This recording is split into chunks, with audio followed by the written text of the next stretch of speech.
ఒక భాగము దయచేసి మన యొక్క మన యొక్క ప్రాణంలో ఉంటున్న పాపాన్ని కడుగుచున్నాడు. ఆ యొక్క ఒక భాగం అనగా ఏంటి? ఒక మనము ఇల్లు కొనుక్కుంటున్నాం అనుకోండి,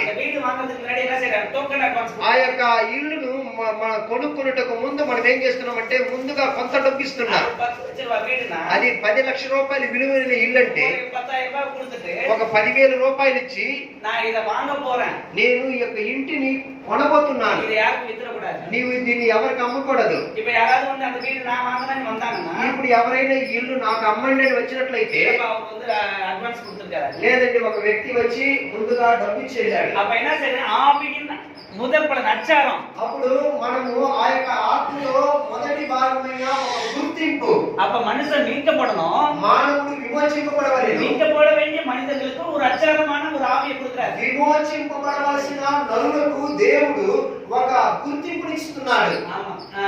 అచ్చారమైన ஒரு பகுதி ஆவியை கொடுக்கிறார். అంటే గుర్తింపుగా ఒక భాగం ఆత్మని దయచేస్తున్నాడు. அப்ப என்னன்னா முழு தொகையும் கொடுக்கணும். అప్పుడు మనం ఏం చేయాలంటే పరిపూర్ణత ఆయనకి ఇవ్వాలి. அந்த மீட்பு தொகை முழுவதும் கொடுக்கணும். విమోచించుటకు కావలసిన క్రయధనము పరిపూర్ణంగా చెల్లించాలి. அதனால ஆவி முதல் பலனை பெற்ற நாம் கூட நம்ம శరీరం மீட்பாகிய புத்திர சுவிகாரம் ஏங்கி தவிக்கிறோம். అందుకంటే మనం చూసుకుంటున్నాము ఆత్మ విమోచన కలుగునట్లు మనము ఆత్మపరమైన ఆ యొక్క ప్రథమ కొరకు మనము ప్రలాపించుచున్నాము. அந்த புத்திர சுவிகாரம், ఆ యొక్క పుత్ర స్వతంత్రత, அந்த பூரண ஆவியை மீண்டும் பெற்றுக்கொள்ளும். ఆ యొక్క దత్తపుత్ర ఆత్మ పొందుటకు పరిపూర్ణమైన మనం పొందుకోవాలి. பூரண ஆவியை கொடுக்கிறதுக்கு, ఆ పరిపూర్ణ ఆత్మను ఇచ్చుటకు தேவன் என்ன செய்ய வேண்டியது? தேவன் இன்னொரு శరీరத்தில் வர வேண்டியதா இருக்குது. దేవుడు ఏం చేశాడంటే దేవుడు మరొక శరీరము ద్వారా రావాల్సి వచ్చింది. యేసుక్రీస్తు మరించాడు, ఉయిర్తెழுந்தாரு. యేసుక్రీస్తు మరణించాడు, మరలా పునరుత్థానుడయ్యాడు. ஆனால் அதுக்கு முத நாள் வரைக்கும் அவங்க கூடவே இருந்த மரியம் பக்கத்துல நின்று அவர் தோட்டக்காரன் நினைச்சுக்கிறாங்க. అయితే అంతకు ముందు దినం కూడా మరి మగ్దలేని మరియా పక్కన ఉన్నాడు, ఆమె అనుకుంటుంది ఈయన తోటమాలేని.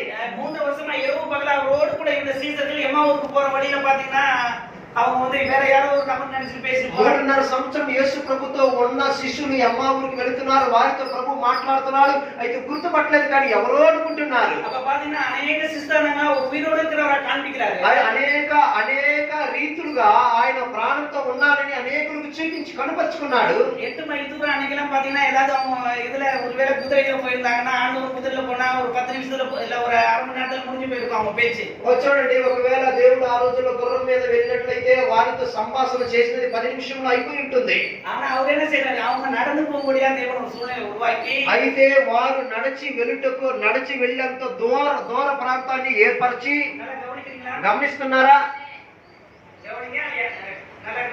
గమనించాలి శ్రద్ధగా. అంటే ప్రభు ఏం చేస్తున్నట్టే వారితో నడిచి వెళుతున్నాడు. వేద వాక్యங்களை பகிர்ந்து கொடுக்கும்போது అయితే ఈయన వేరే రీతిగా వారితో సంభాషణ చేస్తుండగా వారి యొక్క ఉదయం కూడా దహించుచున్నది. என்ன இது நம்ம யாரோ வழிపోకరు నడిచమే, ఏంటి ఇది మనతో మాట్లాడుచున్నది, మనం ఎవరో మార్గదర్శి అనుకున్నాం. ఇప్పుడు ఆళமான காரியத்தை சொல்லிட்டு போறாரு, లోతైన కార్యాలతో చెబుతూ వస్తున్నాడే அப்படின்னு சொல்லிட்டு அவங்க என்ன செய்றாங்க? மிகவும் பிரமிப்படைறாங்க. అలా మీరు ఏంటి ఆశ్చర్యపడ్డారు.